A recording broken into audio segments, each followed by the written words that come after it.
La la la la la la la la la. There's something theoretical that can be brought to bear.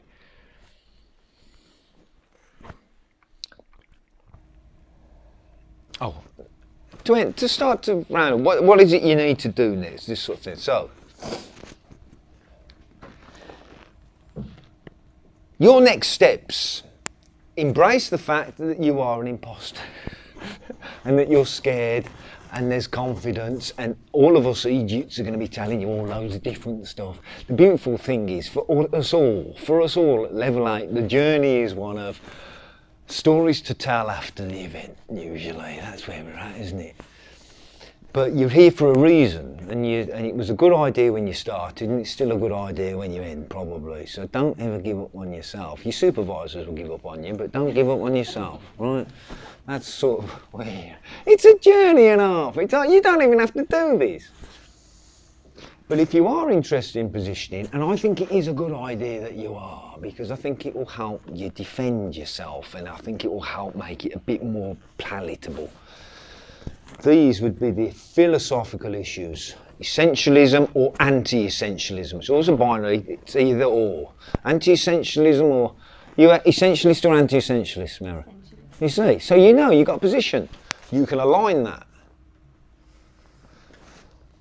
Objectivity, universality and foundationalism, the cornerstone of modernism. It's what you did your masters on, probably. You became master of method, and you've attempted to be objective. Relativity, a loose word bandied around in many philosophical circles that really just generally means nothing, and many philosophers go, oh no, it's not really, but it is an issue.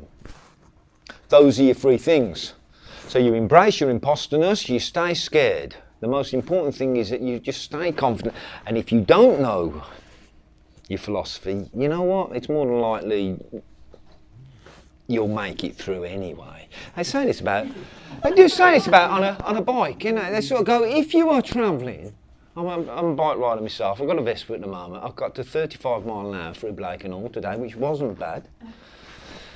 And and they say, if you're on a big bike and you lose it on a corner, point the bike, it will get you through. What the novice does is go, ah, and you die. Now, if this was metaphor for your PhD, you're going, you've got your knee down, and you just have to go, close your eyes, and the bike will take you. And it's a bit like this with positioning. If you don't know your positioning, you'll still make it through. It just won't be as enjoyable. It's as simple as that. I must say, on my mock Bible, they were really into the positioning and the method. It makes you feel stupid, doesn't it? And you're going, oh no. Because we know now in the social sciences, and we've learnt in the social sciences, the idea of research now is one of theoretical repositioning almost. It's a bit like the rewriting of histories, isn't it? And this idea of the stuff we're revisiting and revising theory, and that's done theoretically. And then you go and collect some first primary data or whatever, and does that support your thesis? Does that support your theory? So your positioning really will help you.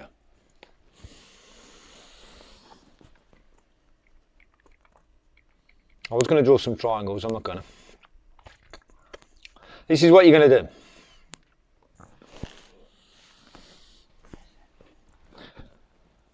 A bit more philosophy, less chit-chat to your supervisor. No.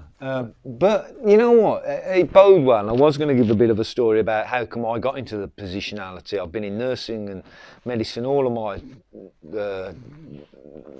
successful career, and but it was because I did an arts degree in the 80s, and it stood me in good stead. I learnt some philosophy, and it didn't half help.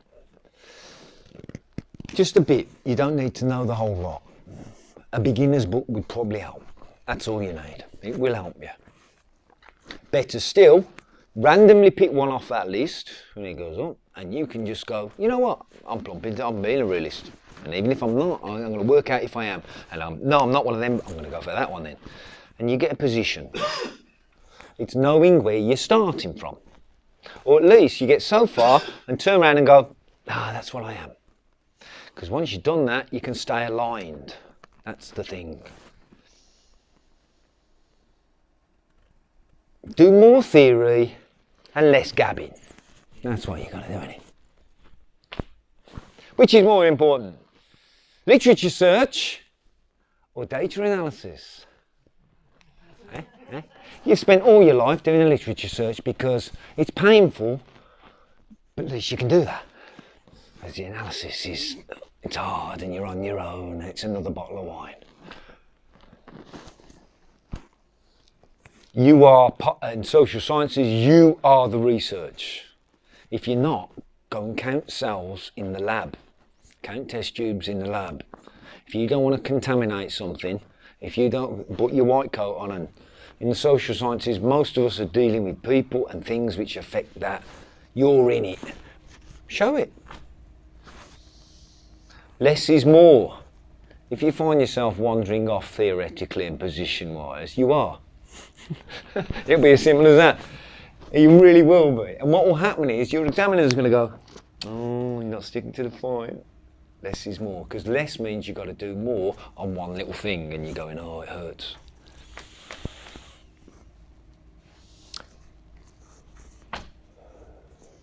Feelings, nothing more than essentialist feelings. Trying, and I learned that song all the way through, and I sang it. Well, she was a very nice girl. I haven't seen her since. Learn your ideas as though they're the lyrics of a song. Someone taught me that. Really, really good advice. So I asked before. Sorry, I was just thinking of a stupid song. What do you mean a stupid song? That was a brilliant song. I bought that. No. I was thinking of my own. I like to listen when I'm in my car. But I think it's a smooth talk. So. See, you love all that Snoop stuff, don't you? Yo. Reflexivity. Yeah. What have we learned? What are those three things we can as a group share? What are you going to do? What's the three things now then about this positioning? What do all of you need to do? What are you going to do next? Are you just reading behind my shoulder when you say, what are you going to do next? Okay, so take it more seriously, I guess. I'll give you permission to. You might not have never thought you needed to now, because what you've probably been doing is skirting around your topic area, which is what you... Level 8, you know, you're going to be at such an advantage reading... Okay, you promised me how much philosophy are you going to read? No. You're just saying it. You're not going to read loads. You're going to go, oh, shit, I hate Socrates. This is the important thing then. If you're going to read lots of philosophy, here's my tip for you. Don't start with the Greeks. Never do Greeks. Because they're very clever. They wear sandals. All right? No one's wearing sandals like that. Start now. Find the most up-to-date philosophy you can find on Wikipedia and work backwards. Be up-to-date. Promise me? You're going to find the most up-to-date philosophy you can and make a start with that. First thing. What else?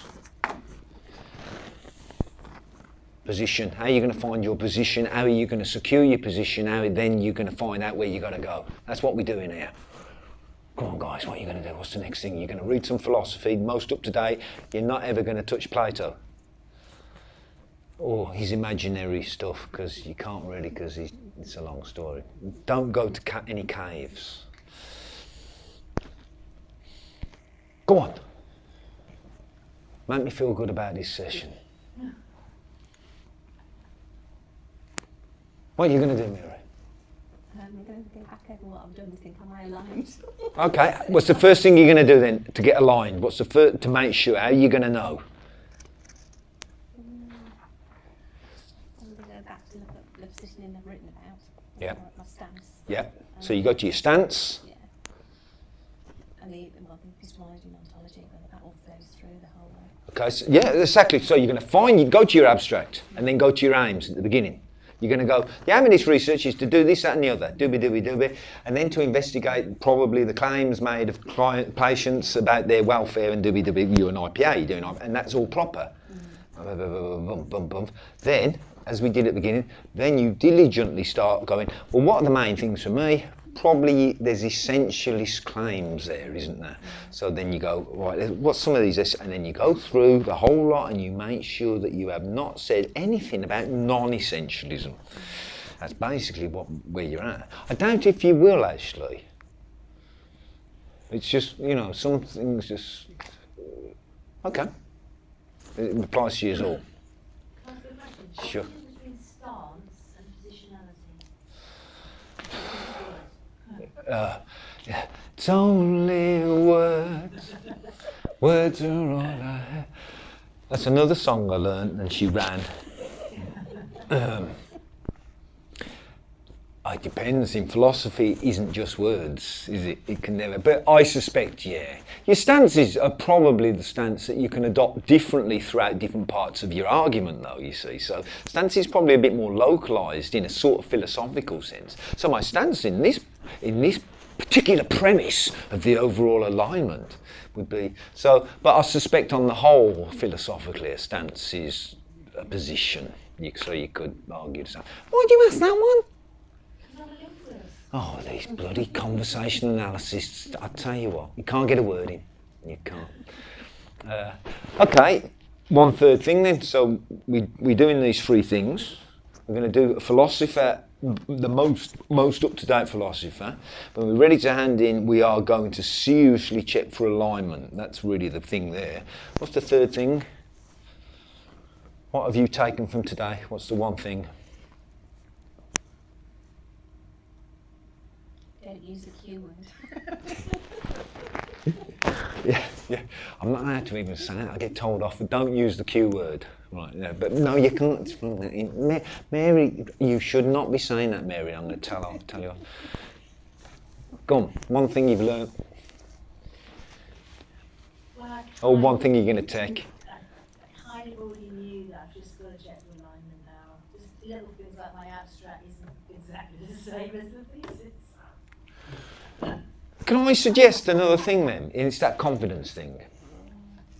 That you're allowed to muck up at level 8, and you will do every day, even though there's a spirit that you shouldn't, because you should know what it is you're doing.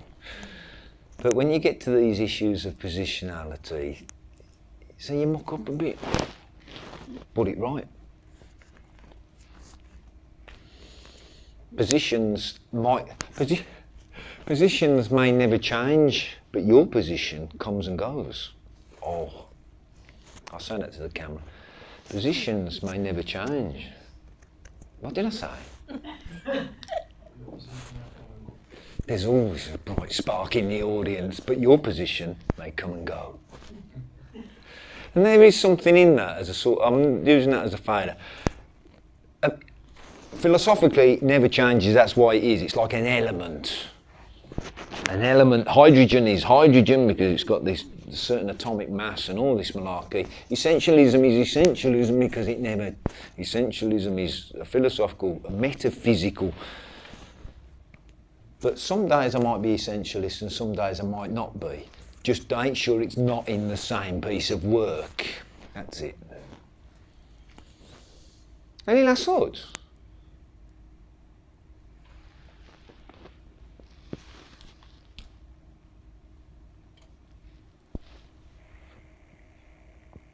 What time is it? Perfect. Now, can you fill me in a form? Can you say, I need you to lie, basically. It's brilliant, absolutely brilliant. Dean's 4 kids will eat tonight. If there's anything though I can do in the future, you've got me email and thingy on via the thingy and whatnot. I will do my utmost for Debbie to book this together. Thank you for filming it, and I will book this up in some sort of format, or I'll give it to Debbie and then she can do with it what she wants. And if nothing else, we had a bit of a laugh. We've had essentialism, we've had realism, we've had reconsidered failure, and words. And any last thoughts? It's time to go. Thank you. Can you give yourself a round of applause just because I would? Go on, I know it's roll. Thank you guys. Thank you. Go home.